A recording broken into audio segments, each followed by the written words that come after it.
I am your keynote speaker for lunch today. I live in Miles City.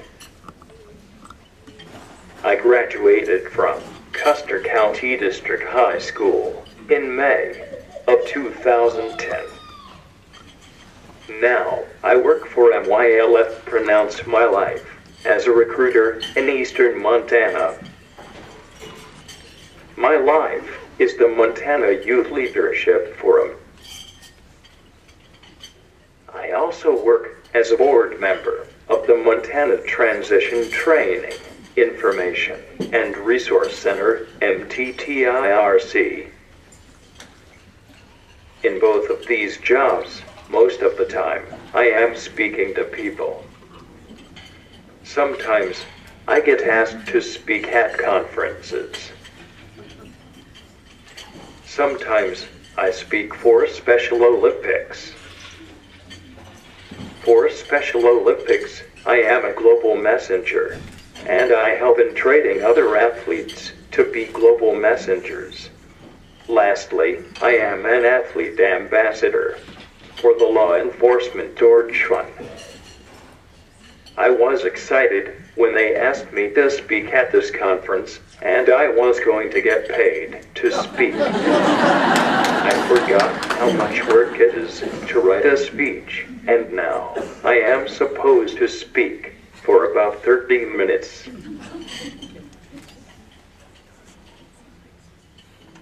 Did you notice I keep talking about speaking and getting paid to do so?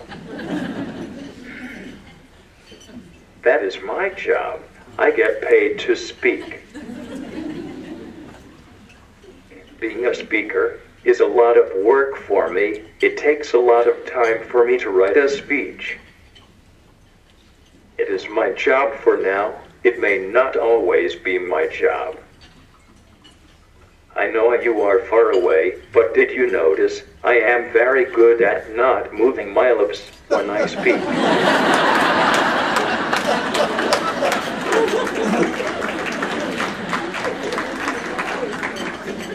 So, let's talk about the uncomfortable.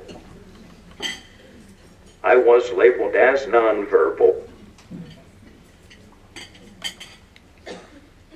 I am limited in what I can verbally say. Some people thought that meant I could not communicate. Do you think many of my teachers, or even speech language pathologists, thought I would get paid to speak? Did they think it would be my job? No, maybe just a couple teachers at the end of high school. Goal number 1. We need to be careful what we decide a label means. You, me, and everyone should be considered able. Have you heard the term presumed competence? In other words, think everyone is capable. We need to think about not letting labels limit what we let people do and experience. I would never have been a speaker had someone not believed someone who is nonverbal could show others how he speaks. I was so scared the first time I got up in front of a group. I was just supposed to say the Special Olympics oath.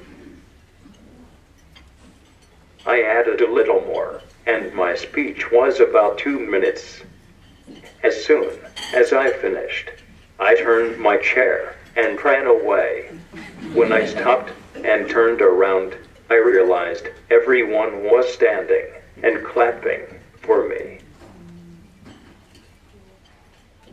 It was then I realized I could do this. I was proud of myself. I still get nervous, but I have a lot more confidence because I am a speaker. When I give a speech, I use my Echo 14 as the tool, so you can hear me communicate what I want to say. That is not the only way I communicate. My tool cannot speak by itself. I have to tell it what I want it to speak. I have other ways I communicate.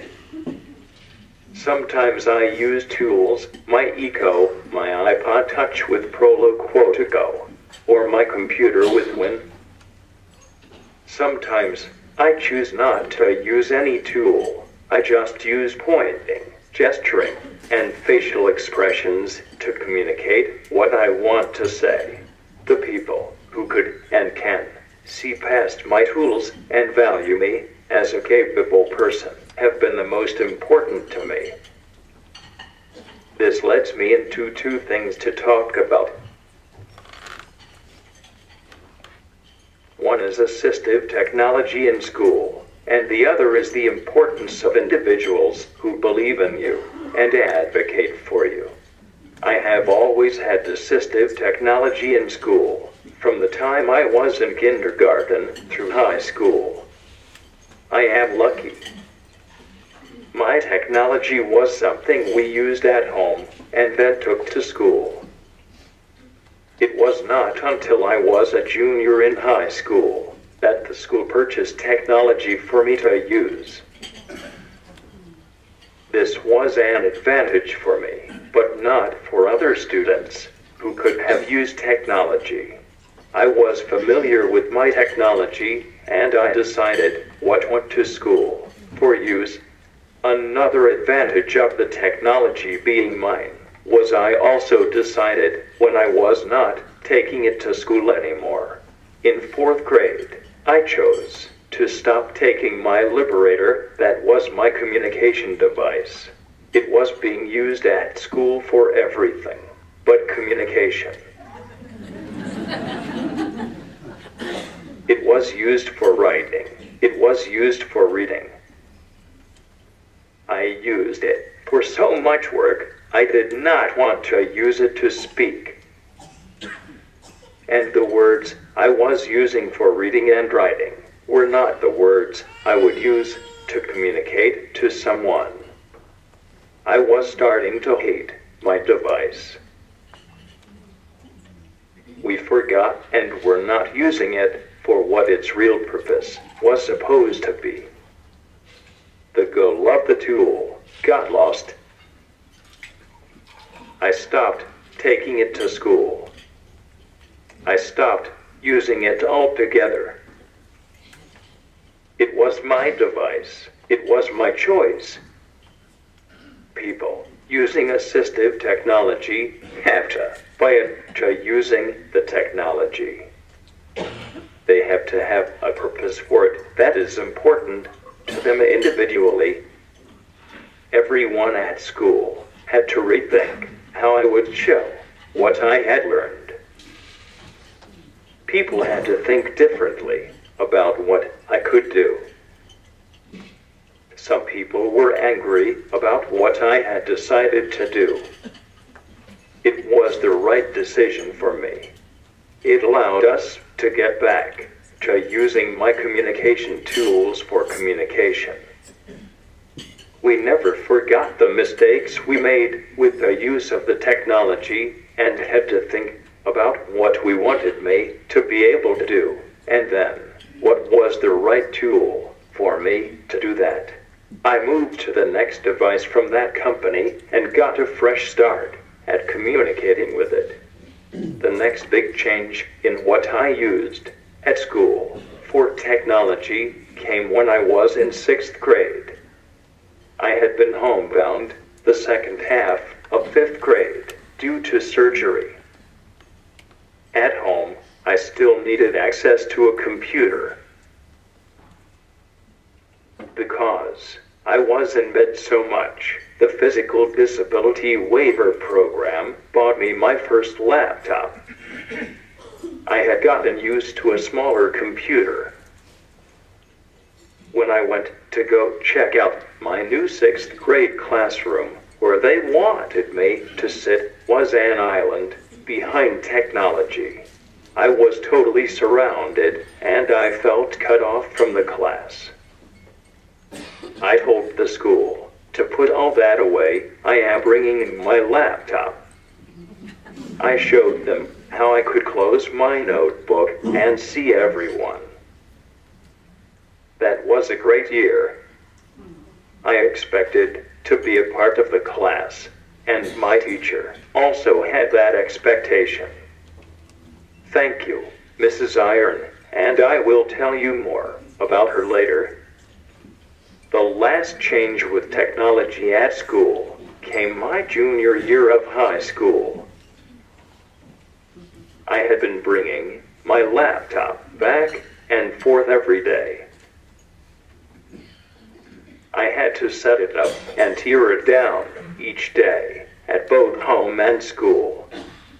It took too much time and was a big hassle. Sometimes I was just not using it at home. I didn't want to go to the trouble.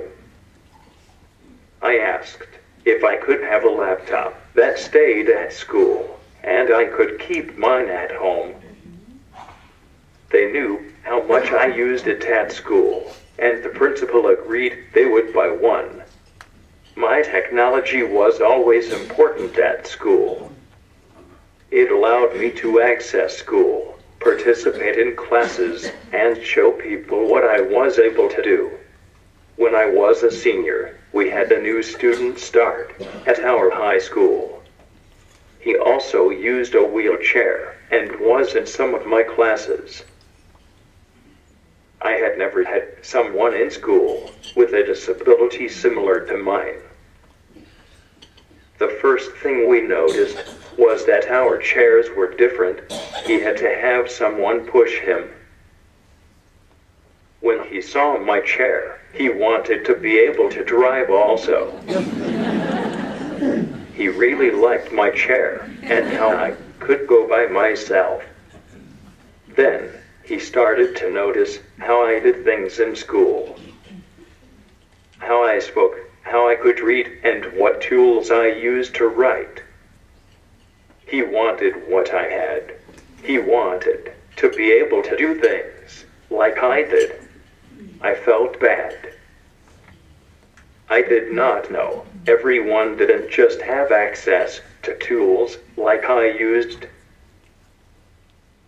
Teachers started to try what they had access to assist him. Someone even donated a power chair to him. It didn't fit him right, but he could drive. Sadly, he moved again. He did not get to try many tools. Now that I am out of school, sometimes I go with my mom when she is working with someone who needs technology. I am still surprised that people don't have the tools that could make a difference. Goal number 2. Encourage technology. Students and teachers need to know about technology.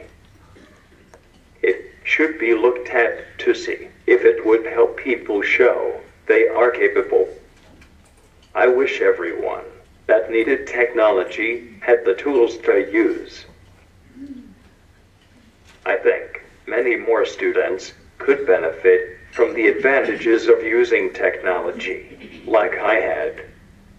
On a lighter side, let's get back to talking about those good people. I wanted to talk with you about the importance of individuals who believe in you and advocate for you. We are going to jump back to 6th grade and Mrs. Iron. When I was in Mrs. Iron's class, I was a part of her class. That meant she expected the same things for and from me as the rest of her students. I didn't get out of participating because I had a disability. There were not assignments or activities that I was excused from. It just meant we would have to figure out how I would do it. She also expected me to interact with my peers. I was supposed to have friends. It was one of the years I felt closest to my peers.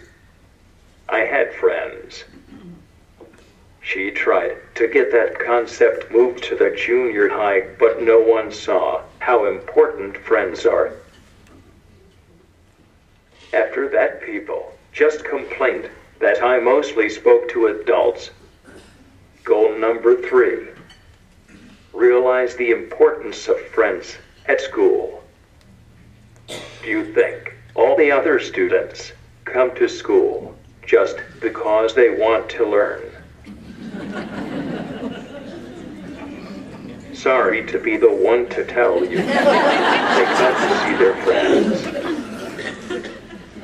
Find a way for children with disabilities to have friends.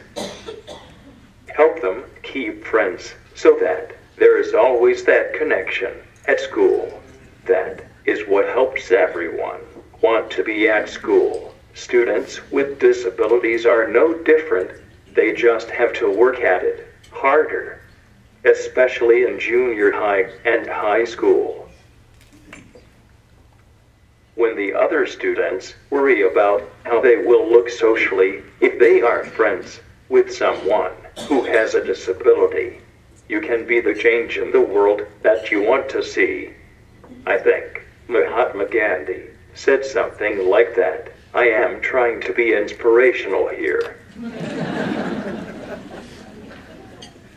I also wanted to see how my device would say that. Pretty close. I left the one error just so you could hear also. She also expected the same rewards for me. She saw how disappointed I was when I did not make honor roll.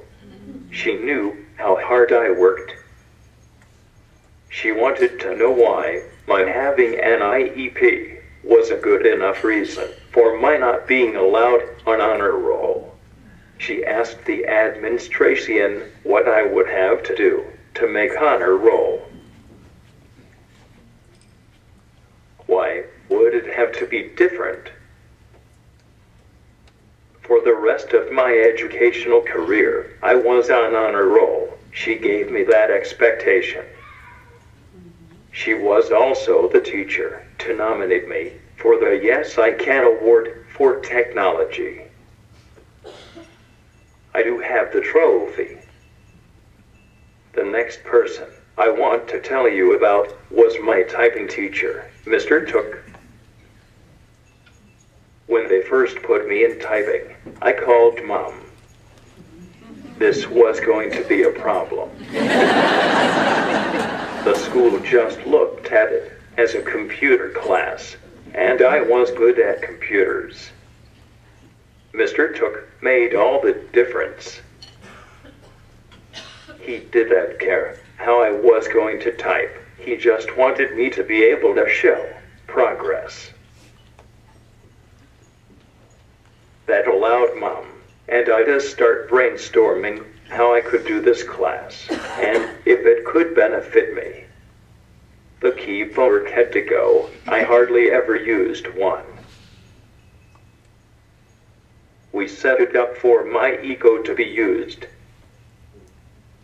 Not only did I show progress, we also learned I was pretty good with the 10 key. It was now something else we didn't know about, but I could do. The last person I want to talk about was my go-to person at the high school, my principal, Mr. Oakland.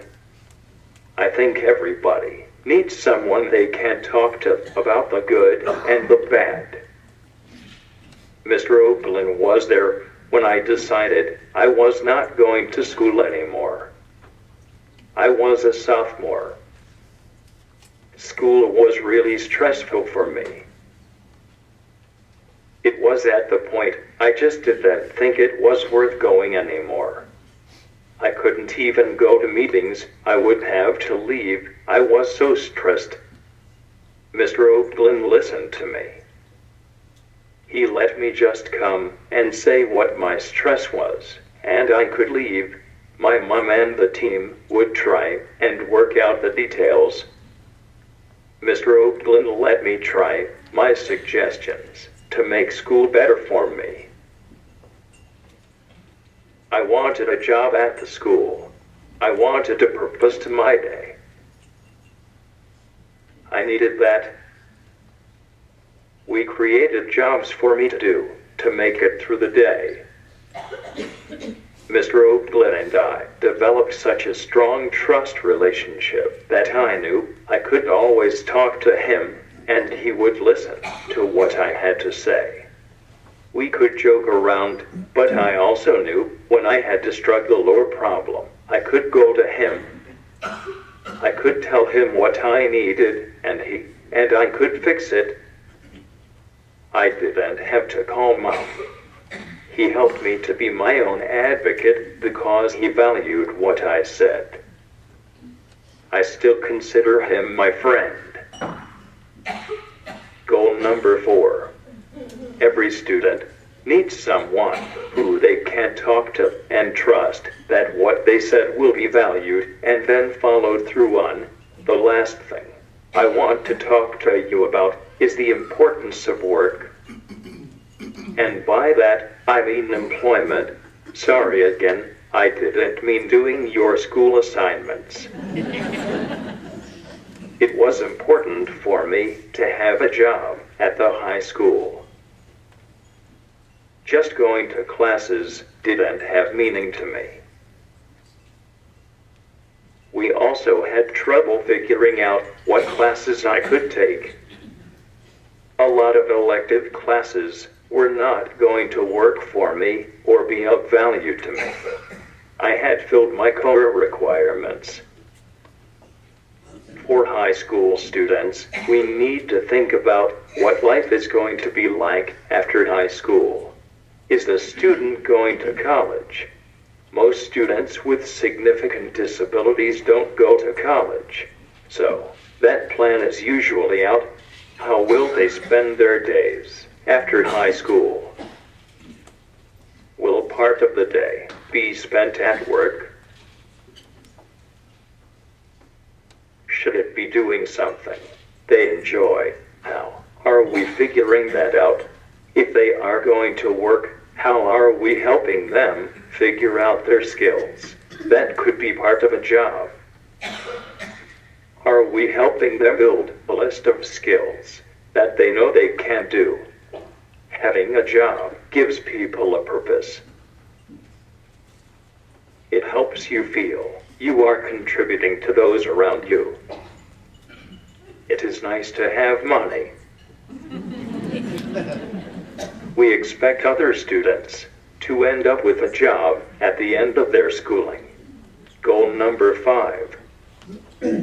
Everyone should have the skills to do a job at something they enjoy. We put that as part of the transition plan, but we really need to spend time focusing on what the plan looks like in real life. Do they have a job when they leave high school? Have they been able to try jobs they are interested in? What was good and what was bad? What skills did they have, or what do they still need? What about besides work? What are they going to do for fun? Who will they see? How will they get there? We need to think about and decide what will be important after high school, and then work backwards to make sure everything is in place. Try it out to see where there might be problems. Those are the lessons that are important. Those are the skills that are important. Life lessons. So, this is where I stopped to see how long my speech was.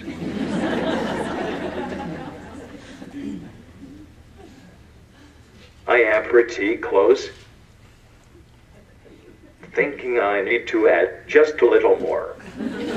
Back to what works in school. I am thinking, what did I forget to cover? And then it hits me. What is there every day that makes school work? It is easy to forget something, That is there every day. That is that dependable. For me, those were my aides. That was the person there to make sure I got in the building, and they had to know how everything worked for my whole day. They had to know my technology and meet my daily care needs. They had to know what all my teachers expected and how I could do that task. They had to know me so they could push me when I needed and back off if I was wearing down. It was important to me that these people were not just coming to do a job. We had to develop a relationship. I have been lucky over the years. I have had some really great aides. The aide relationship is another place trust has to be. Everyone counts on this person. At school, administration and teachers had to trust this person to do what was needed. I had to trust this person, and so did my mom. They have a tough job because so many people depend on them and have to trust them to make schoolwork. When I was younger, an aide not being at school affected how my day went or if I could even go. As I got older in high school, it was easier to work with more people. I think that relationship and trust have to be a part of the aide's job to make schoolwork. In my community, I still run into some of my past aides. We are always glad to see each other. When I get home and paid from this job, I think I will call Danny, my last aide, so we can go to lunch.